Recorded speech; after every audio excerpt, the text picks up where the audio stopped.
y acompañado del abogado Andrés de Anda. Pues nuevamente les agradecemos que nos acompañen a este tema que tiene que ver mucho con pues la forma como hay gente que se aprovecha del sistema judicial y bueno, pretende crear delitos o pretende fabricar delitos. Entonces, para que les comente el tema de esta rueda de prensa, le doy la palabra a Héctor Rubén Alcántara Nava.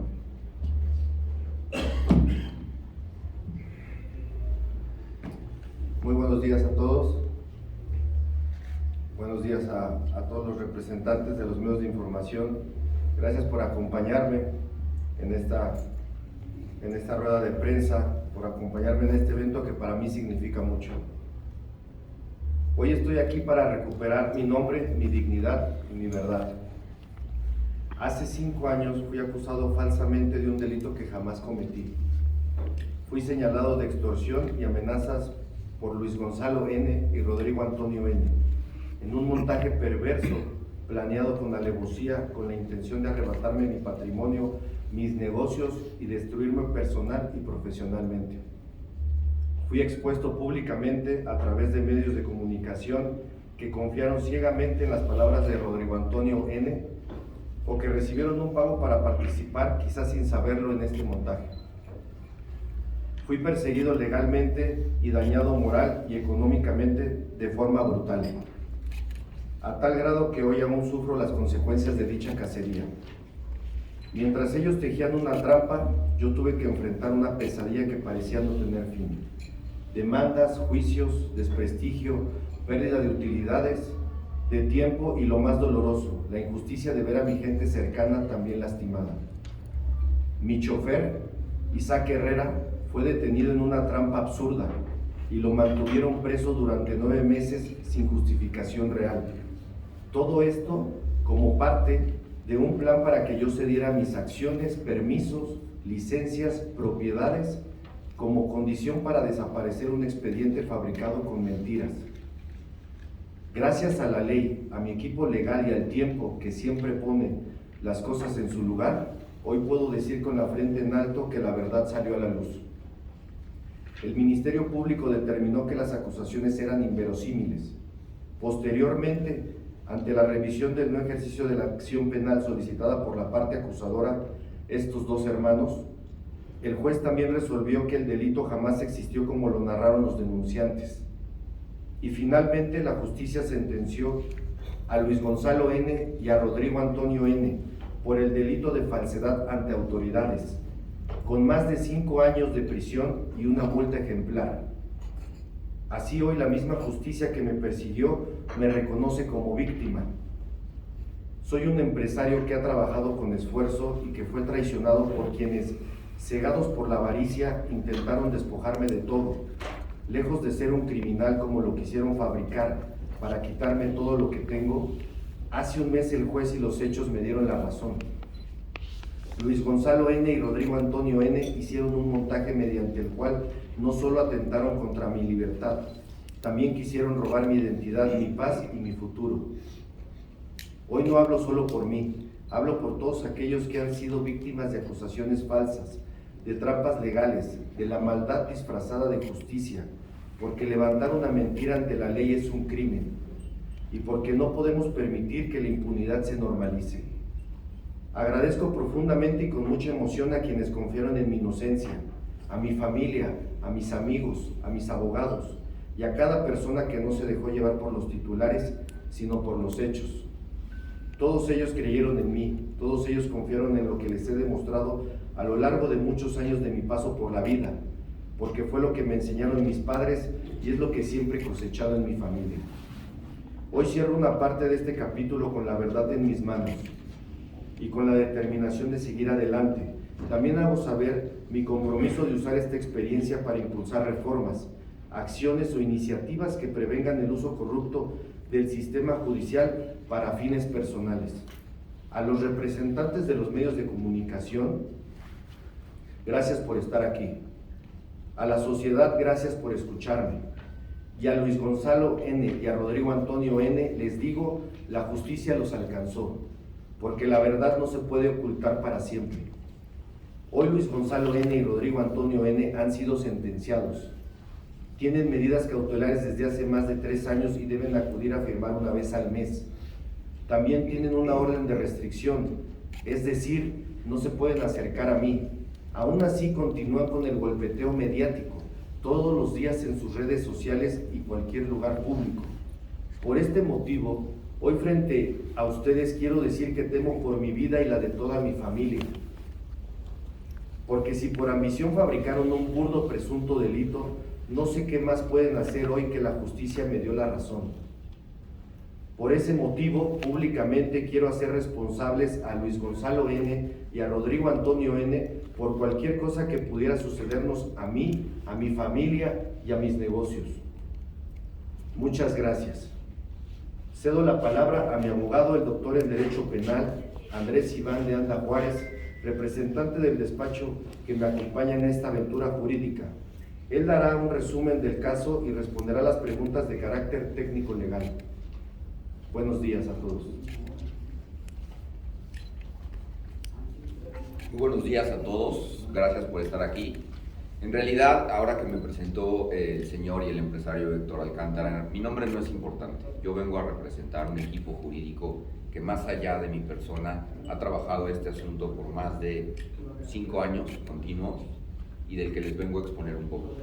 En realidad también vengo a representar una firma que es para la que trabajo y para en la que estoy asociado, y a un equipo jurídico en el que yo solamente estoy dando la cara, pero hay muchos más abogados atrás que han generado a través de su esfuerzo jurídico resoluciones que no buscan otra cosa, sino que buscan únicamente alcanzar una justicia penal. Bien, aquí está la doctora Erendira Contreras, que también es parte del equipo jurídico, que desde luego a partir de ello se suma también todo el equipo jurídico de abogados y de personal en la oficina que ha trabajado de forma constante a lo largo de este proceso penal. Les voy a exponer un poco el proceso penal y desde luego abriré en este sentido un espacio para cualquier duda, interrogante o pregunta que ustedes quieran formular en relación con ello. Bien, como ustedes pueden tener claro y como así está diseñado el proceso penal consta de etapas. En realidad me voy a centrar solamente en la tercera etapa de este diseño procesal. Esta etapa del diseño procesal, de la que desde luego tienes que transcurrir por las dos anteriores, que es la investigación y la intermedia, se denomina juicio oral. Y es justamente lo que decía Héctor Alcántara al momento en el que señalaba que se ha alcanzado una justicia. Se ha alcanzado una justicia porque la etapa de juicio oral concluye con una sentencia. Y esta sentencia se ha alcanzado por cuanto hace a los delincuentes Luis Gonzalo N. y Rodrigo Antonio N., porque así lo determinó la justicia penal hoy en día. Bien, después de una jornada larga de juicio oral en la Ciudad de México y confiando en las autoridades judiciales del Poder Judicial de la Ciudad de México, a partir de ello se generaron aproximadamente 2 meses y medio de jornadas procesales. Estas jornadas procesales, a través de ellas, es que se presentan las pruebas. Y aquí hay algo bien importante. Nosotros presentamos un sinnúmero de pruebas que desde luego establecen la responsabilidad penal, y así fue que se determinó. Presentamos 18 pruebas en contra de Luis Gonzalo N. y Rodrigo Antonio N. que establecen su culpabilidad. Presentamos pruebas testimoniales, que fueron los propios testimonios respecto de las personas que ellos señalan en su falsa denuncia, pero que cuando acuden a declarar conforme a la verdad, desde luego no corroboran su dicho. Presentamos también prueba científica, presentamos periciales en informática, presentamos periciales en contabilidad, presentamos periciales en psicología respecto de la afectación tanto de Héctor Rubén como de Isaac Herrera Macorra, que también es una de las personas afectadas por esta falsa denuncia. Bien, a partir de ello incluso también presentamos documentales que destruyen la narrativa falsa y perversa de Luis Gonzalo y Rodrigo Antonio N. en su falsa denuncia de extorsión. Estas pruebas las presentamos por prácticamente 3 meses, 2 meses y medio de jornadas procesales continuas en la Ciudad de México. ¿Qué presentaron ellos? No presentaron nada. No presentaron una sola prueba en su favor, por una sencilla razón, porque no hay prueba en su favor que pueda sostener una mentira. Y eso fue lo que se probó en juicio una vez que se concluyó con el desfile probatorio. Cuando se concluyó con el desfile probatorio, hace un mes, el 9 de abril del 2025, se concluyó con una sentencia. Esta sentencia estableció algo, estableció claramente un objetivo que se perseguía a lo largo de esta intervención de todo el equipo jurídico: alcanzar justicia penal. Y la justicia penal se alcanzó porque justamente un tribunal imparcial en la Ciudad de México, al analizar todo este cúmulo probatorio, estableció que Luis Gonzalo y Rodrigo Antonio son penalmente responsables del delito cometido respecto de la falsedad ante autoridades. Una conducta grave, puesto que construyeron falsamente una imputación de un delito grave, es decir, denunciaron falsamente el delito grave de extorsión. Y por ello es que los condenaron. Desde luego, a partir de ello, esta condena se tiene que establecer en una individualización bajo una pena concreta. Y la pena concreta que se estableció, que cada uno de estos sujetos sentenciados deberá cumplir, es de 5 años, 1 mes, 26 días de pena de prisión. Esto es lo que hoy en día se ha alcanzado a través de un largo trabajo y esfuerzo de todo el equipo jurídico. Yo solamente represento hoy en día a todo este equipo jurídico y a todo el trabajo que se ha generado también de la mano del empresario Héctor Rubén, que busca una cosa: aclarar y limpiar su nombre y alcanzar justicia penal por el delito cometido que lo afectó reputacional, económica y moralmente a lo largo de esta secuela procesal. Es todo. ¿Cuál es la rama empresarial a la que usted se dedica? Restaurantes y bares. ¿Y en qué consistía la extorsión que le hacían estos sujetos? Y si estos, ahora ya sentenciados, trabajaban con usted o cómo está eso? Porque si nos pudieran narrar un poco los hechos. Sí, ellos trabajaban conmigo. De hecho, yo les regalé de mis utilidades, de mi porcentaje, de mis acciones, yo les regalé una parte para que ellos se encargaran de la administración, y uno de los hermanos se encargaba de la administración y el otro hermano se encargaba de la parte corporativa, de las actas constitutivas y ese tema, de todo el tema legal. A cambio, pues me pagaron con esto, ¿no? Su ambición por los dineros, nunca me imaginé que fuera a terminar esto así, pues los llevó a hacer todo esto que hicieron. ¿Por qué entregarles tanto poder? Un buen amigo del ramo empresarial, de los restaurantes y bares, me los presentó y era mi socio en ese entonces, y él fue el que puso la cara por ellos.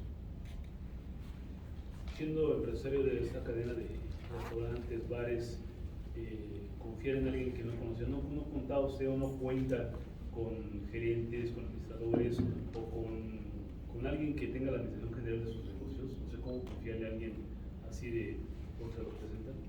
Sí, claro. Yo en todos los lugares cuento con una operación, desde las personas que están en el baño, los meseros, los garroteros, los capitanes, los gerentes, como bien lo dices, los cocineros, todo eso se cuenta, pero esta era más la parte administrativa en la oficina. Era una parte de mucha confianza donde mi socio en ese entonces, Alex, fue el que los propuso por la experiencia que tenían, supuestamente. Pues ¿su socio es cómplice? No, de hecho él fue a declarar también la verdad, tanto a la parte ministerial como a la parte judicial, como al tribunal. Buen día. Paco Olvera, de Iniciativa. Buenos días. Me imagino que está en la primera instancia. Es correcto, estamos en la primera instancia, es una sentencia definitiva, Ajá. está sujeta desde luego al recurso de apelación y Ajá. confiamos en que la justicia penal en la Ciudad de México, porque desde luego esto va a ser enviado a un tribunal de alzada, confirme esta resolución en cuanto al sentido del fallo y desde luego también les advierto y les anuncio que nosotros también impugnamos esta resolución porque si bien estamos conformes con el sentido del fallo, que es la culpabilidad, no estamos conformes con la individualización de la sanción. Creemos que las consecuencias que sufrió tanto Héctor Rubén, pero de forma jurídica y particularizo, Isaac Herrera Macorra, han sido atroces. Él es una persona que es su trabajador, era su trabajador en su momento, y fue justamente quien fue enviado a recoger el dinero creyendo que era de utilidades, en esta falsa creencia construida por Luis Gonzalo y Rodrigo Antón. Justamente el mensaje era eso, que fuera a recoger sus utilidades. Isaac Herrera Macorra pasó 10 meses en el reclusorio, que es una persona ajena al conflicto, trabajador, tercera edad, y ni siquiera por estas condiciones se detuvieron en su montaje para simular una detención bajo flagrancia de este delito grave de extorsión. ¿Qué vivió en el reclusorio y qué se probó en juicio? Eso es lo único que les voy a hablar. ¿Qué vivió? Vivió 10 meses en un centro penitenciario hacinado, sin condiciones de salud, sin condiciones de higiene, sin condiciones de alimento adecuado, en donde su familia incluso sufrió consecuencias. Su hijo, y creo que lo tengo que decir, su hijo se quiso suicidar porque su padre estaba interno en un reclusorio. Gracias a Dios, su madre llegó en ese momento e impidió esta tragedia. Pero imaginen las consecuencias de ver a su padre interno en un reclusorio cuando lo único que estaba haciendo era trabajar y cuando desde luego no estaba vinculado con ninguna conducta ilícita. Esto, desde luego, solamente voy a dejar una pregunta al aire, que es lo que yo estoy planteando justamente en la segunda instancia. ¿Qué pena se merece una persona que ocasiona estos daños? ¿Qué sanción se le debe de imponer? Y no la respondo ahora, la tendrá que responder el tribunal de alzada. Sí, precisamente por lo que dices de la individualización de la pena,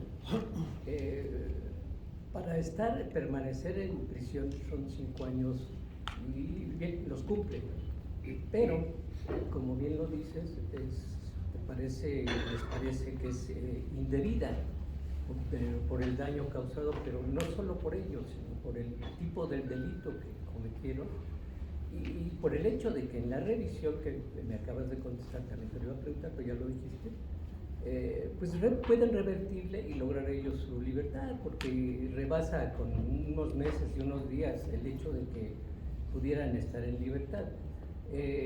¿Cuándo se presentó ya la revisión? Y si la perdiesen, ¿recurrirían al amparo o hasta dónde llegarían? Y por supuesto lo del señor chofer del señor aquí presente, me imagino que es otro asunto desligado por lo que le causó a él, y si ustedes también lo van a representar, porque ahí ya serían otros delitos. Sí, correcto.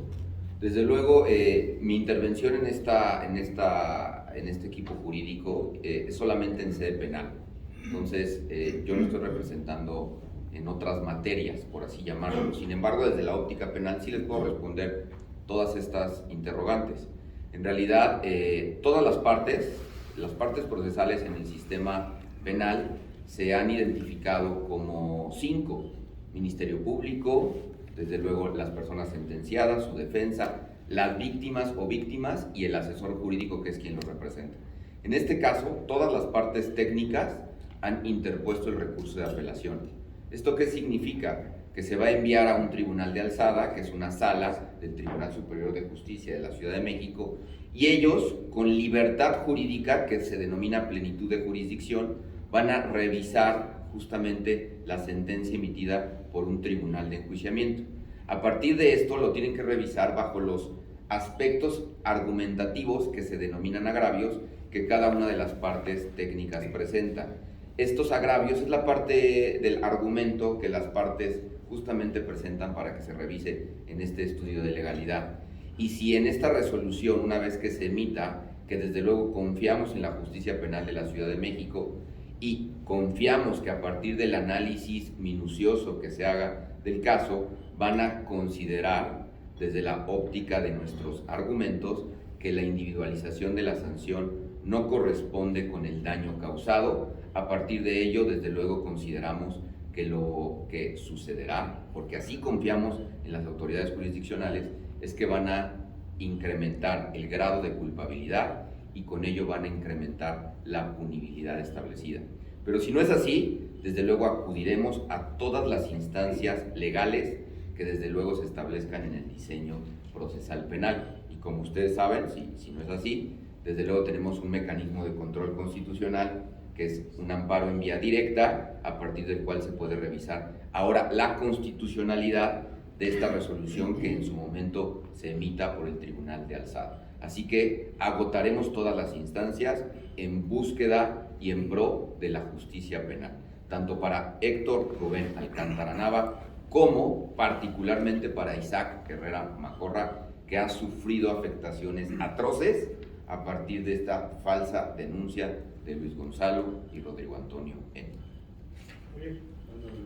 Buenos días, señora Alcántara Nava. Javier Bautista Mejía para Televisa Digital. Buenos días. El expediente que nos pasaron hace rato dice que la sentencia, el cierre judicial del caso fue el 9 de abril. A partir de esta fecha, hasta el día de hoy, usted o alguno de sus colaboradores, o su familia, han sido objeto de algún tipo de acoso, amenaza, o alguien que los esté construyendo su libertad, o que esté amenazando sus bienes jurídicamente tutelados. Esa sería la primera. Y la segunda, su chofer que fue injustamente recluido en el centro penitenciario, ¿ya se encuentra con el apoyo médico y psicológico necesario en estos momentos? Gracias. Sí. Perdón. Sí, mi chofer, desde el minuto 1 nunca lo dejé solo, ni a él ni a su familia. No solo se encuentra con todo el apoyo médico, sino también psicológico, porque sufrió muchas afectaciones él y toda su familia, pero sobre todo él. De hecho, actualmente él sigue trabajando conmigo. La otra... Era si desde el cierre judicial del caso, que es el 9 de abril, hasta la fecha, ¿continúa usted con algún tipo de acoso, o amenazas o persecución por parte de agentes? Vivo un acoso constante por parte de estos hermanos, Luis Gonzalo N. y Rodrigo Antonio N., en sus redes sociales, de forma mediática, todo el tiempo. Es un daño a mi persona, es un daño moral que justamente ya se está viendo, como bien lo dijo el licenciado Andrés, con abogados especialistas en esa materia, para precisamente presentar una denuncia en contra de todos los daños morales que me han ocasionado. Gracias. Conozco varios casos en el que donde hay acusaciones falsas, y con todo esto lo que nos acaban de presentar aquí me sigo preguntando si solo se penaliza el delito de falsedad ante autoridades y si no hay más delitos que se hayan configurado en esta acción. Es evidente que no se concretó el despojo o el robo, ¿verdad? Pero no hay otros delitos, por ejemplo, la privación ilegal de la libertad del chofer, por ejemplo, y no sé si está en proceso la reclamación por reparación del daño.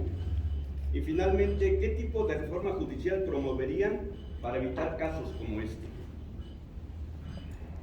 Si quieren, yo doy contestación a las primeras. En principio de cuentas, sí podría haber más delitos cometidos, hechos que la ley señala como delito, o conductas ilícitas para generalizar. En particular, el Luis Gonzalo N. pues tenía la calidad de administrador de este negocio, y a partir de eso se puede establecer en él una conducta irregular respecto de la gestión misma de este negocio, y eso lo sanciona también la ley penal. Esa conducta está en sede ministerial, en una investigación abierta. Desde luego quisiéramos que las investigaciones en México avanzaran mucho más rápido, ha avanzado bastante, pero se encuentra ahora mismo en una etapa de investigación. Las demás conductas se podría decir que se subsumen justamente dentro de la falsa denuncia, porque las afectaciones secundarias están desde luego ahí analizadas. Y esto me lleva a responder la segunda de estas interrogantes. La reparación del daño. Preguntan si la reparación del daño, uno, ya está cuantificada y se está reclamando. Desde luego la reparación del daño obedece a un principio de restitución integral. Esto es lo que establece justamente la Constitución, las convenciones de las que el Estado mexicano es parte, e incluso el Código Nacional de Procedimientos Penales, que es la ley que regula el proceso penal en México. A partir de ello, ya hay una determinación, desde luego en una primera instancia, de la reparación del daño de Héctor Rubén Alcántara Nava. Y lo que estamos ahora nosotros presentando vía impugnación es la reparación del daño de Isaac Herrera Macorra. Esta reparación del daño y los parámetros de la restitución integral de una persona que se vio seriamente afectada con esta falsa denuncia será materia del análisis a través del Tribunal de Alzada en el recurso de apelación. Entonces, la respuesta concreta es sí se está buscando que se encuentre una satisfacción integral en cuanto a los parámetros de afectación por el hecho cometido. ¿Y qué reformas podrían promover para evitar este caso? Hay muchos casos como este, pero... Sí, pues en realidad hemos confiado mucho en la autoridad tanto ministerial como judicial. Creo que a lo mejor sí podríamos incrementar un poco las sanciones respecto de estas conductas delictivas, siempre y cuando se analice. Yo soy de los que cree que el derecho penal debe ser la última ratio. ¿A qué me refiero con esto? La última herramienta disponible a la cual acudir para resolver un conflicto. Pero cuando ya no existe otra, como en el caso concreto, el derecho penal tiene que ser severo. Justamente esta reacción del derecho penal como última ratio tendría que buscar, bajo los parámetros de prevención especial y general, que las personas ya no lo vuelvan a cometer. Y lo digo y particularizo el caso, este sujeto, Rodrigo Antonio, después de incluso escuchar esta sentencia condenatoria, ha continuado con sus conductas intimidatorias, amenazantes, denigrantes en contra de Héctor Rubén. Entonces, ¿qué efecto disuasorio causó? Hasta el momento ninguno. ¿No? Entonces, creo que sí, sería un buen análisis desde esa óptica respecto a los parámetros de punibilidad de esta conducta delictiva. ¿Alguna institución que pensaran hacer para, no sé, investigar o llevar la observación de ese tipo de casos? Pues yo la verdad es que, aparte de ser abogado de Héctor desde hace ya prácticamente 4 años y dedicarme al derecho penal, yo estoy muy enfocado en la academia. Tal vez foros en academia donde se discuta seriamente estos parámetros, sería interesante empezar a generarlo justamente como un parámetro incluso de prevención general, para que la sociedad misma empiece a conocer las afectaciones que puede cometer este tipo de conductas, porque no nada más es una afectación a la administración y procuración de justicia. Como ustedes ven en este caso, en realidad se afectó la libertad, se afectó el buen nombre, se afectó el patrimonio, se afectaron muchas expectativas de protección y derechos, bienes jurídicos tutelados que desde luego también requieren ser restituidos, ¿no? Entonces, las afectaciones de estos tipos penales tendrían que ser analizadas con severidad y con seriedad para establecer en este sentido un contraste respecto de la sanción a imponer que resulte adecuada bajo los parámetros de prevención. Dado que los están por las vías redes sociales acosando o difamando, ¿tienen algún proceso en causa, algo con la policía cibernética para que bloquee estas cuentas, proceda a sancionarlos y demás? Pues miren, la verdad es que aquí tenemos que analizarlo bajo distintos aspectos, ¿no? En realidad las redes sociales hoy en día son escenarios que tienen cierta volatilidad en la interpretación y en el alcance de la norma penal, porque riñe un poco con la libertad de expresión, que desde luego ustedes también conocen muy bien. Sin embargo, hay un límite. El derecho a la libertad de expresión no puede ser abusado, y a partir de ello sí estamos nosotros trabajando justamente en la recolección. El primer trabajo de la ciencia penal, de la ciencia jurídico-penal, es la recolección de pruebas, porque no nada más basta decirlo, hay que probarlo.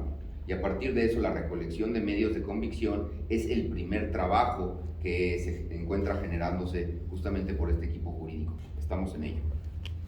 ¿Verdad? En esta impugnación de la guerra, dado que en el primero considero que no las solicitaron, ¿solicitarás medidas cautelares precisamente para que se eviten este tipo de incidentes y de delitos en contra del señor Alcántara? Las medidas cautelares sí se solicitaron, en realidad, desde luego fue un debate muy intenso en las primeras etapas del proceso penal. Sin embargo, también hay que tener algo bien claro, las medidas cautelares obedecen a la excepcionalidad y a la proporcionalidad, que son los criterios optimizadores de las medidas cautelares. ¿Esto qué significa? Que en realidad solamente se van a imponer medidas cautelares cuando no exista otra opción para ser contingentes con el riesgo cautelar que sea necesario mitigar. Y a partir de ello, bueno, pues ustedes saben que incluso nuestro orden jurídico nacional establece tipos penales que son de alta lesividad, en donde se establece la necesidad de la prisión preventiva. La medida cautelar estamos ahora bajo dos concretas, que es justamente la presentación periódica y la prohibición de acercarse a la víctima, en este caso Héctor Rubén Alcántara Nava. Se podrían amplificar estas medidas cautelares, se podrían revisar estas medidas cautelares. Justamente la respuesta anterior de estas continuas publicaciones de instigación, de amenaza, es lo que sería el parámetro respecto del cual potencialmente puede haber una revisión de medida cautelar bajo un nuevo elemento cautelar que tenga que ser analizado y que tenga que ser mitigado. Sin embargo, la regla de las medidas cautelares es que obedece justamente a su excepcionalidad, porque la libertad y la no restricción del gobernado tiene que ser vista como la regla general y la excepción es justamente su restricción a través de medidas provisionales como son las medidas cautelares instrumentales al proceso. Pues, amigos, ¿ya no tienen alguna otra pregunta? Ya no. Bueno, pues les damos las gracias por acompañarnos a esta rueda de prensa en nombre del doctor. Muchas gracias a todos por habernos acompañado. Buenos días. Gracias. Gracias. Gracias.